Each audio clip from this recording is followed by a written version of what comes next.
नमस्कार बच्चों। आज के इस वीडियो में हम पढ़ेंगे कक्षा 6 की हिंदी की पाठ्य पुस्तक वसंत भाग 1 का 5वां अध्याय। अध्याय का नाम है अक्षरों का महत्व। इस अध्याय में अक्षरों के महत्व पर प्रकाश डाला गया है और लेखक का नाम है श्री गुणाकर मूले। देखिए, जो लेखक हैं, लेखक का नाम है गुणाकर मूले। तो अध्याय को शुरू करने से पहले हम थोड़ा अध्याय के विषय में थोड़ा परिचय प्राप्त कर लेते हैं, विषय वस्तु के बारे में जान लेते हैं। तो इस अध्याय में अक्षरों के महत्व पर प्रकाश डाला गया है। तो जैसे कि हम देखते हैं कि हम हमारे विचारों को अगर दूसरों तक पहुंचाना चाहते हैं तो हमें भाषा का सहारा लेना पड़ता है। किसी न किसी भाषा के माध्यम से हम अपने मन की बात को दूसरों तक पहुंचाते हैं।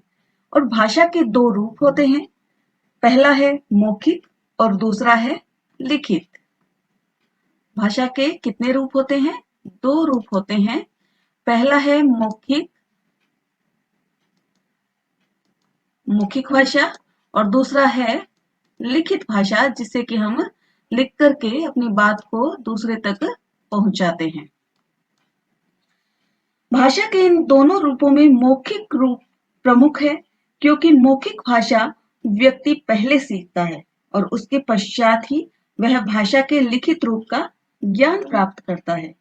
मौखिक भाषा इसलिए महत्वपूर्ण है क्योंकि जो बच्चा है या कोई भी व्यक्ति है वो पहले मौखिक भाषा सीखता है, मतलब कि पहले बोलना सीखता है और उसके उपरांत ही वह उसको लिखना सीखता है। इसीलिए मौखिक भाषा का अधिक महत्व है। किंतु भाषा के लिखित रूप के ज्ञान के लिए अक्षरों का ज्ञान होना अत्यंत आवश्यक है। देखिए, भाषा के मतलब लिखित रूप के लिए हमें अक्षरों का ज्ञान होना आवश्यक है।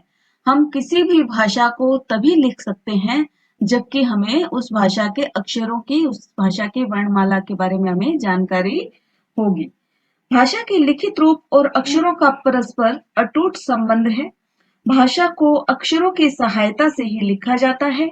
यदि हमें अक्षरों का ज्ञान नहीं होता तो आज इतने विकसित न होते तथा हमें हमारे अतीत के, हमारे इतिहास का कुछ भी ज्ञान न होता। हम वहां तक न पहुंच पाते जहां हम आज है। देखिए बच्चों, अक्षरों का बहुत महत्व है, क्योंकि हम अगर हमारे इतिहास के विषय में वर्तमान समय में जानकारी रखते हैं तो किसके कारण? भाषा के कारण, भाषा के लिखित रूप के कारण। और वो लिखित रूप किसके कारण संभव है? अक्षरों के कारण संभव है। अक्षरों के माध्यम से ही हम किसी भी भाषा को लिखते हैं। मतलब हम आज की परिस्थितियों की तात्कालिक मतलब जो भी घटनाएं यहाँ पे हो रही हैं उनके बारे में जब लिखते हैं तो आने वाले समय में आज के बारे में जो है बच्चे जानकारी प्राप्त करेंगे। तो आज का जो समय है, जो आज हमारा वर्तमान है, वो आने वाली पीढ़ियों के लिए क्या हो जाएगा? इतिहास हो जाएगा। तो इतिहास किसके कारण से संभव है? भाषा के कारण, भाषा के लिखित रूप के कारण, अक्षरों के कारण ही संभव हो सका है। प्रस्तुत पाठ अक्षरों का महत्व लेखक गुणाकर मूले द्वारा रचित है। इस पाठ में लेखक ने बताया है कि अक्षरों की खोज किस प्रकार हुई और हमारे जीवन में इनका क्या महत्व है। तो बच्चों, गुणाकर मूले जी का जो ये अध्याय है अक्षरों का महत्व, इसमें अक्षरों के महत्व पर प्रकाश डाला गया है। और इस अध्याय को शुरू करने से पहले हम गुणाकर मूले जी के बारे में थोड़ी सी जानकारी प्राप्त कर लेते हैं, उनके बारे में थोड़ा परिचय प्राप्त कर लेते हैं। तो गुणाकर मूले जी का जो जन्म है 3 जनवरी 1935 को महाराष्ट्र के अमरावती जिले के सिंधु बुजुर्ग गांव में हुआ। इलाहाबाद विश्वविद्यालय से गणित से इन्होंने एमए किया। गणित विषय में इन्होंने एमए किया। लेखन कार्य के लिए हिंदी व अंग्रेजी दोनों ही भाषाओं को माध्यम बनाया। मराठी भाषी थे, पर इन्होंने 50 वर्ष से अधिक समय तक हिंदी भाषा में लेखन सांकेतिक जानकारी। अब हम एक बार संपूर्ण अध्याय का अध्ययन कर लेते हैं। तो आइए शुरू करते हैं अक्षरों का महत्व अध्याय। अक्षरों की कहानी। यह पुस्तक अक्षरों से बनी है। सारी पुस्तकें अक्षरों से बनी हैं। तो बच्चों जितनी भी हम पुस्तकें पढ़ते हैं वो सभी किससे बनी हैं? अक्षरों से ही बनी हैं। चाहे वो विज्ञान की पुस्तक हो, चाहे वो गीता ग्रंथ हो, चाहे वो महाभारत या रामायण कोई भी पुस्तक हो, गणित, हिंदी, फिलोसफी किसी की भी पुस्तक हो, किसके माध्यम से छपती है? ये सारी अक्षरों के कारण ही संभव है। तरह तरह की पुस्तकें, तरह तरह के अक्षर। दुनिया में अब तक करोड़ों पुस्तकें छप चुकी हैं, हजारों पुस्तकें रोज छपती हैं। तरह तरह के अक्षरों में हजारों की तादाद में लोग रोज ही समाचार पत्र छपते रहते हैं। इन सब के मूल में है अक्षर। हम कल्पना भी नहीं कर सकते कि यदि आदमी अक्षरों को न जानता तो आज इस दुनिया का क्या हाल होता। कोई कह सकता है कि हम अक्षरों को अनादिकाल से जानते हैं। अक्षरों का ज्ञान हमें किसी ईश्वर से मिला है।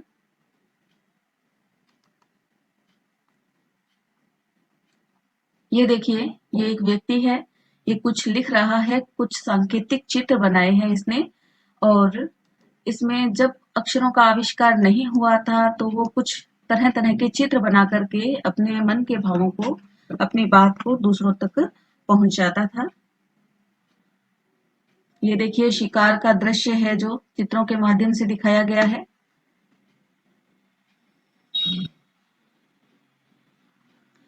पुराने जमाने के लोग सचमुच ही सोचते थे कि अक्षरों की खोज ईश्वर ने की है।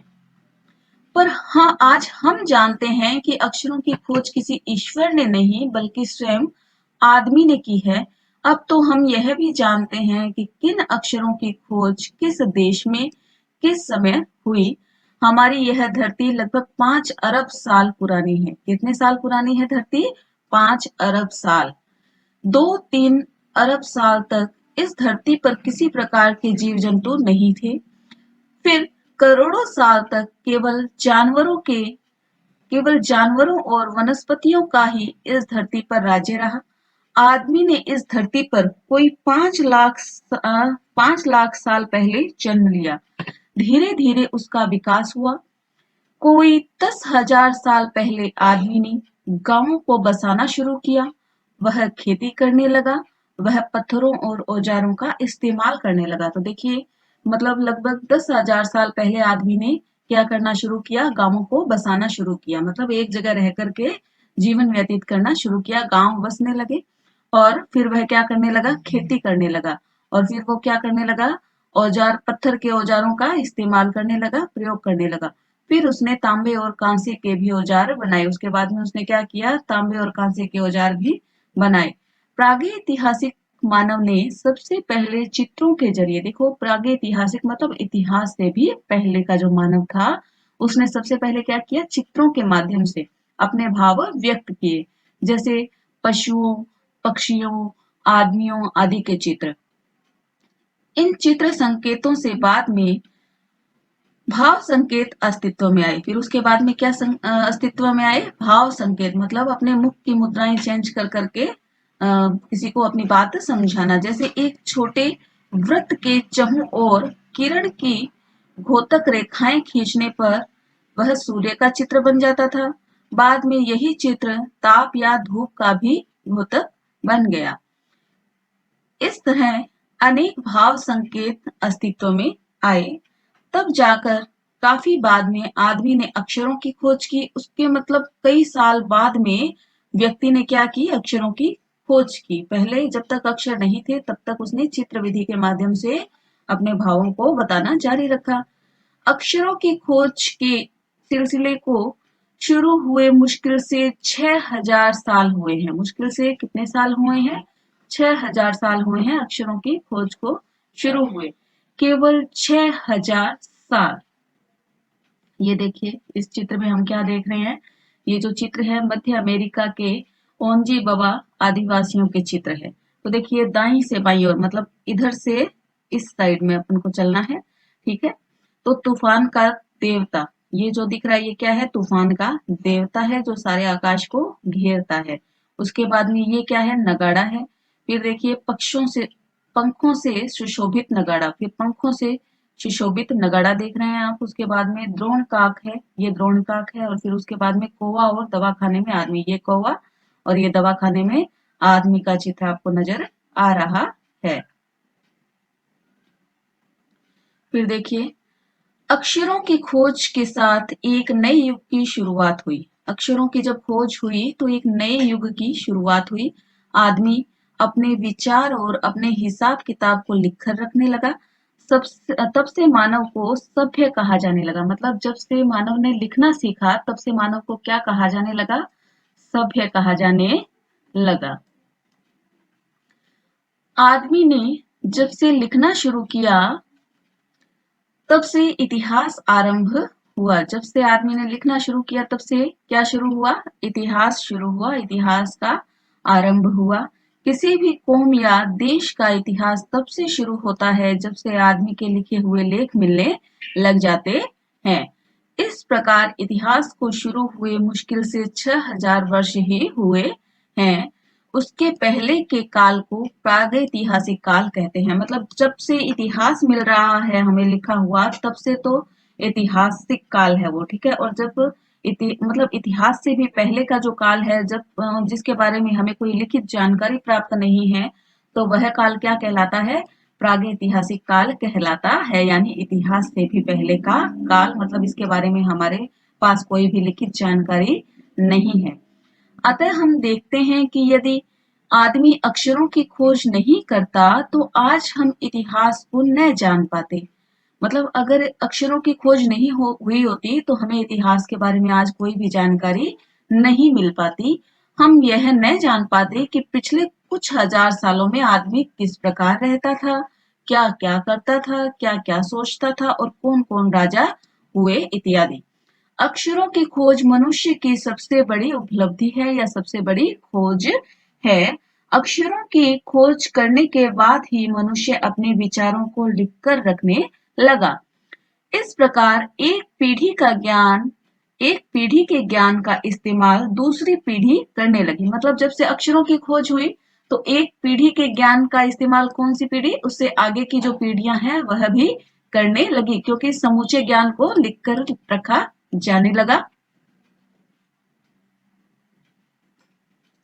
अक्षरों की खोज करने के बाद पिछले 6000 सालों में मानव जाति का तेजी से विकास हुआ। यह महत्व अक्षरों का और उनसे बनी हुई लिपियों का। अतः हम सबको अक्षरों की कहानी मालूम होनी चाहिए। आज जिन अक्षरों को हम पढ़ते हैं या लिखते हैं वे कब बनाए गए, कहाँ बनाए गए और किसने बनाए, यह जानना जरूरी है भी। तो देखिए बच्चों, हमने संपूर्ण अध्याय का अध्ययन कर लिया, अक्षरों का महत्व। और देखिए अक्षरों का कितना महत्व है, ये लेखक ने बहुत ही सरल भाषा में हमें बताने की कोशिश की है कि अगर अक्षरों का विकास नहीं हुआ होता, अक्षरों की खोज नहीं हुई होती, तो हमें अपने इतिहास के बारे में बिल्कुल भी जानकारी नहीं होती कि हमारे इतिहास में कौन कौन राजा हुए, क्या क्या हुआ, क्या क्या घटनाएं हुई, कुछ भी हमें पता नहीं चल पाता। और हमारा जो ज्ञान है वो इतिहास जो है वो अक्षरों के कारण ही संचित है। और जो हमारा ज्ञान है वो एक पीढ़ी से दूसरी पीढ़ी में अगर जा रहा है तो वो अक्षरों के कारण से ही संभव है। तो हमने अक्षरों के महत्व के बारे में पढ़ा और हम अब थोड़े से इसके प्रश्न उत्तर पर ध्यान दे लेते हैं। कुछ इसके प्रश्न उत्तर सॉल्व कर लेते हैं। और प्रश्न उत्तरों को सोल्व करने से पहले हम जान लेते हैं इस अध्याय के कुछ कठिन शब्दों को, शब्दार्थ को। तो देखिए जो शब्दार्थ जो एक सबसे पहले कठिन शब्द आया, मूल। मूल का अर्थ क्या है? जड़। मूल का अर्थ क्या है? जड़। फिर एक शब्द है विकास। विकास का अर्थ क्या है? उन्नति। उसके बाद में अस्तित्व। अस्तित्व का अर्थ क्या है? कायम होना। और वृत्त का अर्थ क्या होता है? गोल घेरा। व्यक्त का अर्थ क्या होता है? प्रकट करना। सभ्य का अर्थ है श्रेष्ठ। कौम का अर्थ है जाति। और पीढ़ी का अर्थ है किसी जाति की वंश परंपरा। और प्रागैतिहासिक का अर्थ क्या होता है बच्चों? इतिहास से भी पहले का काल। अब हम चलते हैं कुछ प्रश्नों की ओर। तो हमने ये अध्याय पढ़ा, उसमें सबसे पहला जो प्रश्न निकलकर सामने आता है वह है अक्षरों के बारे में पुराने जमाने के लोग क्या सोचते थे। क्या तथा आज हम क्या जानते हैं। तो पुराने जमाने के जो लोग हैं वो सोचते थे कि अक्षरों की खोज किसने की है, ईश्वर ने की है। लेकिन आज का जो मानव है उसका कहना है कि अक्षरों की खोज किसने की है, मनुष्य ने ही की है। दूसरा प्रश्न हम लेते हैं कि अक्षरों की खोज का सिलसिला कब और कैसे शुरू हुआ। तो देखिए, अक्षरों की खोज का सिलसिला जो है लगभग 6000 वर्ष पहले शुरू हुआ। अक्षर बनाने से पहले मनुष्य अपने मन के भाव जो है पशु पक्षियों और आदमियों के चित्रों के माध्यम से प्रकट करता था। बाद में उसने भाव संकेतों के माध्यम से अपने मन के भावों को बताना शुरू किया और इसके बाद अक्षरों की खोज हुई। तीसरा जो प्रश्न है वो है प्रागैतिहासिक मानव से क्या अभिप्राय है। तो प्रागैतिहासिक मानव से क्या अभिप्राय है। प्रागैतिहासिक मानव का अर्थ है इतिहास से भी पहले का मानव। इतिहास में वर्णित काल के पहले का मानव अर्थात जब मानव को अक्षरों का ज्ञान नहीं था, जब से मनुष्य ने लिखना शुरू किया तब से उसके इतिहास का पता चलता है। इससे पहले के मानव को प्रागैतिहासिक मानव कहते हैं। यदि अक्षर न होते तो दुनिया की क्या हालत होती। तो देखिए, इसका उत्तर होगा कि यदि अक्षर न होते तो दुनिया की हालत बड़ी विचित्र होती। हमें इतिहास की जानकारी न मिल पाती। इस प्रकार हम इतिहास से अनभिज्ञ रह जाते। लिपि का विकास नहीं होता। ऐसी स्थिति में हम अपने विचारों को लिखकर प्रकट नहीं कर पाते। हमारा पूर्ण विकास नहीं हो पाता। आज हमारे पास जो पुस्तकों में सुरक्षित ज्ञान का अथाह भंडार है वह अक्षरों के कारण ही संभव हो पाया है। पांचवा प्रश्न हम कर लेते हैं। पांचवें प्रश्न के रूप में देखिए, अक्षरों की खोज को मनुष्य की सबसे बड़ी खोज क्यों माना गया है। तो देखिए, इसका उत्तर होगा कि अक्षरों की खोज मनुष्य की सबसे बड़ी खोज है। अक्षरों की खोज ने मानव जीवन को बिल्कुल बदल कर रख दिया है। अक्षरों की सहायता से मनुष्य अपने विचार लिखकर प्रकट करने लगा है। इसी के कारण वह सभ्य बन पाया है, इतिहास की रचना कर सका और एक पीढ़ी के ज्ञान और विचार दूसरी पीढ़ी तक पहुंचा पाया। अक्षर खोज के बाद ही पिछले 6000 सालों में मानव जाति का तेजी से विकास हुआ है। तो ये था हमारा आज का अध्याय, अक्षरों का महत्व। आशा करती हूँ आपको समझ आया होगा। अगर आज का ये वीडियो आपको पसंद आया है तो वीडियो को लाइक करें, शेयर करें। अगर आप हमारे चैनल पर पहली बार आए हैं तो चैनल को सब्सक्राइब करना न भूलें। Thank you very much.